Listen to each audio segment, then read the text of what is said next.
Hey everybody, welcome to Uproar Live. We're excited to be interviewing Sydney Olszewski about her recent project, Thank You. And Lauren Norton is going to be with us as well. Before we get going, I just wanted to say a special word of thanks to the Forum for Theological Exploration that is partnering with us on a project called Motor City Villages. And this podcast is basically brought to you by support like we get from FTE. It's our chance to explore how do we encourage young people in the development of intentional Christian communities for the transformation of the world, and also for their own spiritual discernment and vocational discernment. We're focusing on students of color and folks that are from and residing in marginalized communities as a way to explore kind of an avenue of intentional Christian community, a stream of intentional Christian community that has been happening for long periods of time, but sometimes doesn't get caught in the modern expression or the books written about folks living in community. Those tend to be places where persons of means are living in intentional community because they can. They have the luxury of choosing to do so. And so part of our project with Motor City Villages is to stitch together communities across the Metro Detroit area, places that are connected with campuses and anchor churches, and use those as home bases for really great discipleship and vocational discernment. So thank you to FTE for that. And of course, Motor City Wesley is brought to you by viewers like you, by supportive churches, folks that are partnering with us on creative projects, that are partnering with us on things like digital pub theology nights. We got some plans in the works for that.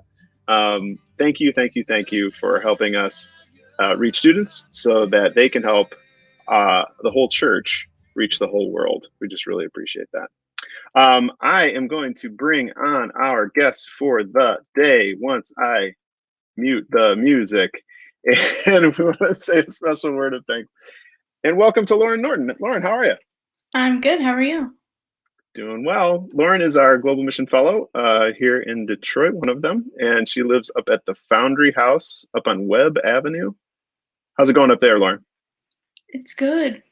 It's nice and sunny. Like the sun's coming through the window. We're going to eat lunch outside today. Lovely. I love it. I heard a bad rumor that there's going to be snow. Oh, no. I'm sorry. Lauren, where are you from? Georgia. Georgia. So probably not a lot of snow in Georgia in May, usually. No, like if we have like a 5% chance of snow, the whole state shuts down. Of course. Yeah, exactly. Well, hopefully this will be your first experience of that, and you can tell your grandkids about it. I do vividly remember the Mother's Day in the 90s that it snowed on our way to church. And I always think about that when I think about living in Michigan. That's kind of what it means, you know. But along with Lauren, thanks Lauren for being here. We've got Sydney Olszewski. Sydney, how are you? I'm doing good. How are you? Well, we're just lamenting the snow that's on its way. I know, snow in May. Snowman? I'm not. I am so ready for summer. Like after being cooped up inside, I just want to be outside all the time, all day. Yeah. So. Yeah. Now, if we're in quarantine, but we have a snow day, does that mean we get a snow day from quarantine? Should be. We'll call the governor, see what we can do. Well, hey, today we're excited to talk with you, Sydney, about your recent Conspiracy of Goodness, which you called Project Thank You. You did with some crew with your home church, First United Methodist Church in Mount Clemens. And we were really excited because we've been hearing from local churches all over the place that these campus refugees that have been sent home, but having to complete their semesters digitally. And so a lot of folks back home kind of reconnecting with their home church, along with the young adults that have, been around and doing commuter college stuff. But your group, was it meeting before everybody was kind of quarantined, or did that kind of spark that a little bit? I think it sparked it because, we all kept in touch. Like the group that we have, there's 5 of us. Give a little shout out to them. We have Annika, Hannah, Jessica, and Jordan, and myself. Jessica's my cousin and Jordan's my sister, so I keep in touch with them all the time. So Nice. then it's kind of Annika and Hannah, and I mean we keep in touch, but I think more so now that we were home, we kind of like made a point to talk once a week and like get together. That's great. And I think it really led to a kind of, I don't know, like just because we get together, all of a sudden we're ready to kind of get to action too from time to time. Yeah. Mm-hmm. Yeah. Cool. Well, hey, can you tell us a little bit about Project Thank You? And Laura and I will be thinking about some good questions to ask you about how it came down. And let me know when you want me to jump over to some pictures so that we can show people how it came down. Yeah, we so you kind of reached out. I believe it was you that initiated the reach out to us, kind of because I've done one of the $100 missions with you guys before, like the Do Good grant kind of things. So when we were approached with the idea, we kind of talked about, oh, what can we do with this? Who really needs it right now? Who could use something? And it was forgot who it actually was that came up with the idea. Hey, let's send a thank you to our healthcare workers. We're all like, that's a great idea. So then it was just a matter of what do we do for that? So we kind of decided, I know a few people that work at McLaren in the ICU and respiratory departments. So we're like, hey, let's send something to them. And we actually, with all of our money, we pooled together, we bought 120 half sub and chip combos to send over to the hospital. And then we're like, hey, let's make some thank you cards to go with it. And we're like, well, the 5 of us can't make that many. So we reached out to our church and asked them to donate thank you cards. And we had, I think it was 180 thank you cards around there that we sent over. I actually have a bag here. I don't know if you can see. We're actually going to plan to send again to the emergency room. We're going to maybe buy some snacks and send there. So that's going to be coming up in maybe a week or two. If you want to go to the pictures, I can kind of talk about what we kind of did. So you can see me robbing Jimmy John's to get their subs as I'm leaving. And then we took a few pictures. Reverend Lisa is our youth pastor. She's there on the left, and that's my mom with me. She had her husband, Chris, come, and he took the pictures for us and kind of made sure to document. And then we, so like if you flip through, there's a few of us at Jimmy John's kind of loading up the truck, standing out there. My dad came with us too, and then Annika and her mom joined us, and then Jessica. My sister Jordan's still out at school, so she wasn't able to make it, but we kind of loaded up, met out there, social distance, take a group picture, and then we head over to the hospital and went to McLaren and delivered all the thank you cards. Is this when you're social distancing 6 feet kind of thing? Yeah. We're like, all right, we're outside, but we want to talk, but we need to stay 6 feet apart. So we kind of were like yelling across the parking lot. Plus, you can't see people's faces with the mask, so you gotta you can't lip read or anything. But then that's actually McLaren Macomb. We kind of went out to the front. They had some people meet us down. I believe there's a picture of all of us with the group. There was 2 people from the ICU and 1 from respiratory, or the other way around. But we had some people meet us down and had a bunch of subs. They actually individually boxed them and labeled them for us too. Kind of grouped them all together. So, yep, they originally he had a wheelchair, and he's like, all right, I'm not going to be able to fit all this on there. So went back, grabbed the cart, and took a picture, donated all the cards, and they were really appreciative. I actually got the friends of ours that we know, I got a picture from her. I don't think I posted it or anything, but I got a picture from her and one of her coworkers that had a little thank you sign, and they sent us a picture. So they said they really appreciate it, hung up all the cards on the wall, passed them out to everybody. So it was really cool. I love it. For sure. What do you think you learned from the process of hearing the need? Everybody needs PPE, certainly, but also kind of recognizing this. Let's just have a moment of caring for the folks that are kind of on that front line. Well, and that was kind of the thing that we were thinking. Like, we were like, what can we do to thank them? Like, yeah, it's one thing to send a card, or it's one thing to just say thank you, but not I feel like they're so busy that the last thing they're worrying about is a meal for them. In my opinion, I feel like they're caring about everybody else and they're putting themselves out there for everybody, that this is like one little thing that we can show, hey, we're thinking about you, like grab a meal for yourself, do some self-love kind of thing. So, and that's kind of what we went with too. We sent enough so everybody could have one or two or save them for the next day. So it's kind of where we went with that. Jimmy John's was easy. They individually wrapped them, so it was easy. They can unwrap it and walk as they eat or something. So kind of why we went with them. And Jimmy John's is a really big supporter. They helped us out a lot. I actually met with the manager and the owner that kind of helped us out with this. So go visit the Jimmy John's on Cass and Grosbeck in Mount Clemens. They're awesome people in there. Kind of give them a little shout out too.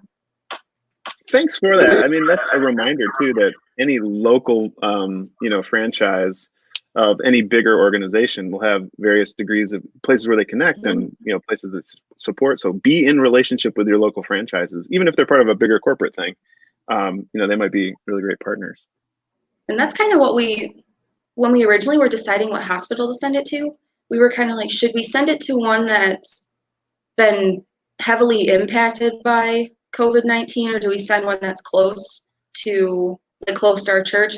We kind of went with keep it within our community. So keep it around Mount Clemens. We got the Mount Clemens, Jimmy John's involved, McLaren, Macomb, which is in Mount Clemens. Our church is downtown. So kind of try to keep it local, that we're they kind of know our name and kind of can build that relation with them. So say, hey, we're in this with you.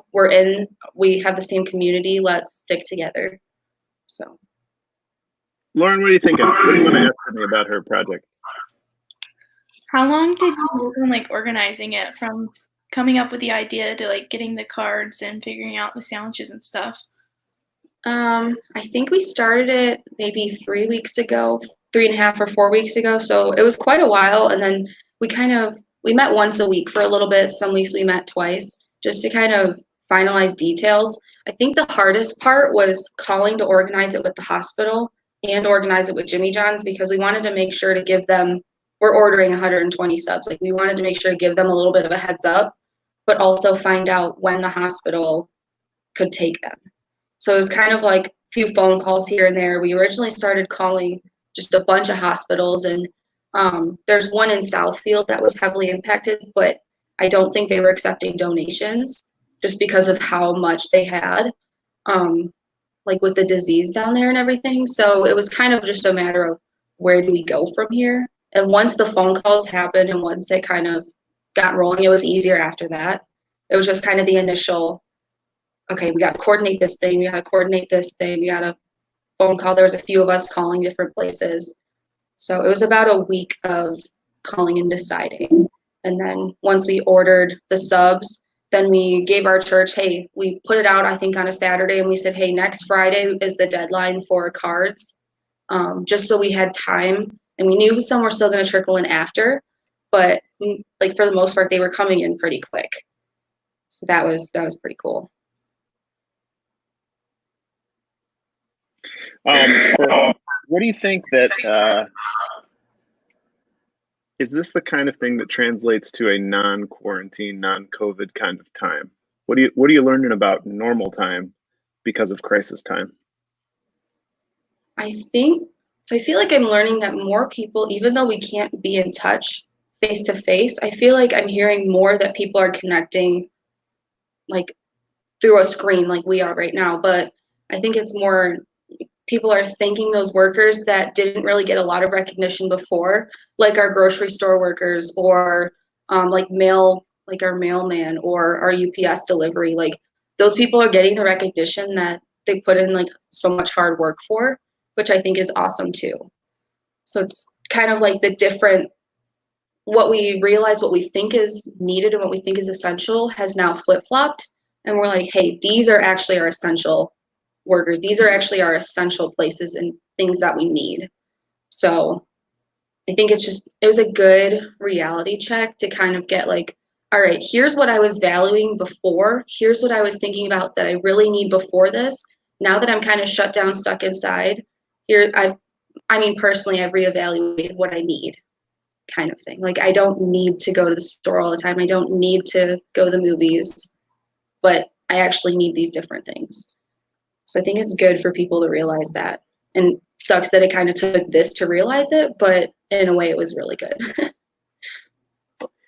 Hey, Lauren, you've been through some training for Global Mission Fellows, and Sydney shared this kind of sense of where do we go in mission? Where do we go to serve? And the realization on part of her group was we need to pay attention to what's happening locally. What is the conversation happening kind of with this Global Mission Fellow program that you're a part of around that issue of kind of overseas and far away and going in conversation with all of the need that's around us nearby?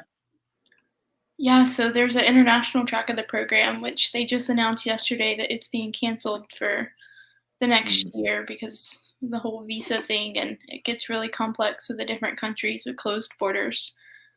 But a lot of programs similar to GMF have like brought all their people back to their home location. And we were talking about it in our midterms this week is they're leaving us where they are because they know like now is the time to be in mission with these local communities. And like a lot of our works, like a lot of us don't have much to do, but we're finding new creative outlets to like learn how to engage in mission in a way different way than we were trained for. But they're leaving us in our placement sites because they know now more than ever, like our placement sites need creative minds and new ideas on how to be in mission during a pandemic that none of us saw coming. Interesting. So you're having some of the same thing where the crisis is the lens by which we gain a better understanding of how maybe we could work even beyond this time, huh? Yeah. Wow.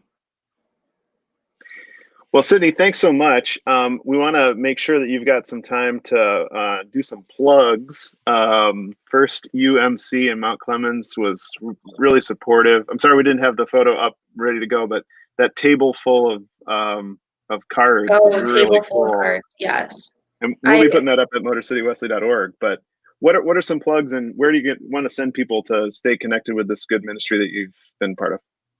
So, I mean, I kind of said it before, like, huge thank you to Jimmy Johns, huge thank you to McLaren Macomb. We actually, our friends, Karen, who works in the respiratory, and her daughter, Jacqueline, who works in ICU, like, they were kind of our connection to kind of figure out, okay, how many do we need? How many is each department? Like, where do we go from here? I also talked to Toya at McLaren, so a little shout out to her for helping us coordinate this as well. I have a whole list of people from my church that they know who they are that sent these cards, and we extend our huge thank you to them. There's too many to name.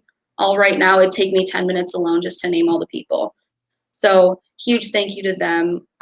Huge thank you to our group, Rev and Elisa, for kind of coordinating it all, getting us all together to talk in the first place, kind of you for reaching out to us. So that kind of was the start. So it just all came together so well.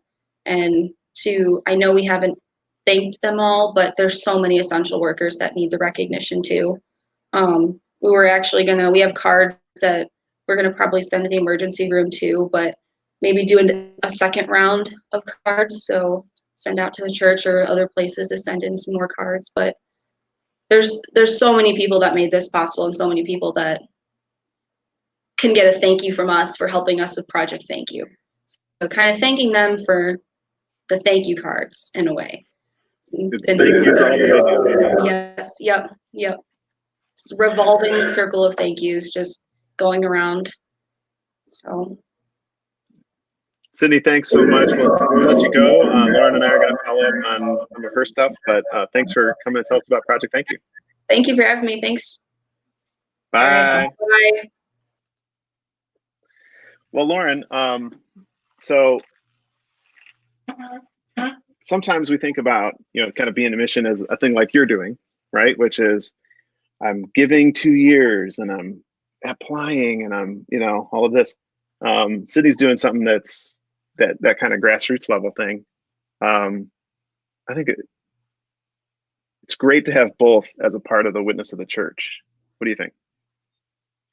Yes, I think so too. And I think we think of mission as like this big, huge thing that only like churches or you have to sign up for a program to do mission.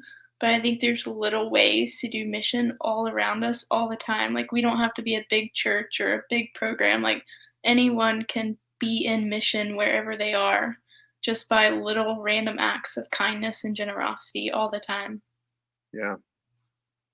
Well, hey, what plugs do you have for the kinds of things that you are doing during this time? Where do you want people send people to kind of check out? I encourage people to go check out NOAA. I know their June calendar for lunches is pretty empty. So go check out how you can help at NOAA. I know I'm helping one day next week make sandwiches, and I'm kind of excited about it. I've never made 300 sandwiches, but I'm really excited to be able to help another nonprofit during this time. That's great. NOAA project continuing 300 a day, every day during the week, right? Yeah. Yeah. And Moto Creative is working help with them a little video project, and we just can't say enough. It's the kind of work that captures the attention of students, particularly when we talk about what they do. And so it's good to know that there's some open opportunities for folks. So anybody hearing this, please head to noaprojectdetroit.org and you can sign up. It's pretty easy, actually, to say, I'll do a crazy thing like make 300 sandwiches. So thanks for that shout out. And I know Motown Mission is doing its kind of figuring out what the summer will be, and how to maintain some sustainability even during this time. And so motownmission.org is the other place that Lauren is connecting with, and we're praying for them and all of those camps and mission destinations that this has just blown the 2020 season out of the water. So take deep breaths and thinking creatively about all of that. And yeah. Well, thanks, Lauren. Really appreciate it. Good to see you. Yeah, thank you. Good to see you. We'll be, I've got one or two kind of things to let people know about, and I'll talk to them here, but we'll let you go, and we'll talk to you next time. Great. Bye. See you, Lauren. Bye. All right, folks, thank you so much. Before we go, I wanted to let people know that the next edition of G's Magazine is out, and this is an edition on disobedience, and we already have our scheduled live stream and podcast episode coming up with some folks that have written, some authors of the articles in that edition, and the editors and publishers of G's Magazine. So that is coming up. Also, along with that, we've got our delivery of G's Magazine in kind of actual print magazines that we need to get in the hands of all of our folks that are pursuing a kind of radical discipleship, and those that are thinking about intentional Christian community and want to know more about that, and have some pieces to reflect through. And G's Magazine have been great partners in that, helping teach alongside of us this kind of the practices that they know lead to successful intentional Christian community for the transformation of the world. So just be on the lookout for that. And again, a big thank you to the Forum for Theological Education for supporting us in that work. Thinking down the road, in June, we are looking for partners to be a part of a grand online pub theology trivia night. We had a great time. I had a great time sitting in with Northville First UMC on their at-home pub theology night. Great conversations going, and we are working on some platforms that would allow us to do a competitive pub theology trivia night. So you and your team from your local church, your young adults, your college students could get together and be a team on this trivia. And the two categories that we've got so far are famous and infamous Methodists, folks that you know from the news that grew up Methodist and trying to figure some of that out, and our favorite heresies of the past. So that's kind of two of the rounds. If your church would be interested in kind of being a part of that, just kind of be in touch with us, Carl at motorcitywesley.org. You can get in touch with us at our contact page at motorcitywesley.org, right there. And we'd love to do this. We're thinking that maybe this could be one of those things that we adopt during the crisis and time away, but also might be fun to continue throughout the year once a month. So be on the lookout for this kind of grand, competitive pub theology trivia night that we will be pursuing. With that, we're praying for everybody. We love you. We hope that you are supportive of young adults in moments of creativity, conspiracy, and community. And if there are any local churches that have a crew of young adults gathering now in a way that they haven't in the past, we want to come alongside of you and support those students in that work. As you heard with Mountain Clemens first, Motor City Wesley was organized by its founding students around the idea that young adults and college students can do amazing things with just a little bit of the resources to do that. And that's what we'd like to bring to you. We're interested in seeing any gathering of young adults and college students that would be interested in doing conspiracies of goodness. We'd like to come alongside and help you do that. Really, really great discernment and learning and spiritual practice and transformation, locally of your community, of the world happen when we find a way to help people pursue those conspiracies of goodness. So please, again, be in touch with us, motorcitywesley.org, at the contact page there, and we can help make $100 conspiracy of goodness grants available to you and your team. Be blessed, to be a blessing. See you next time. Peace.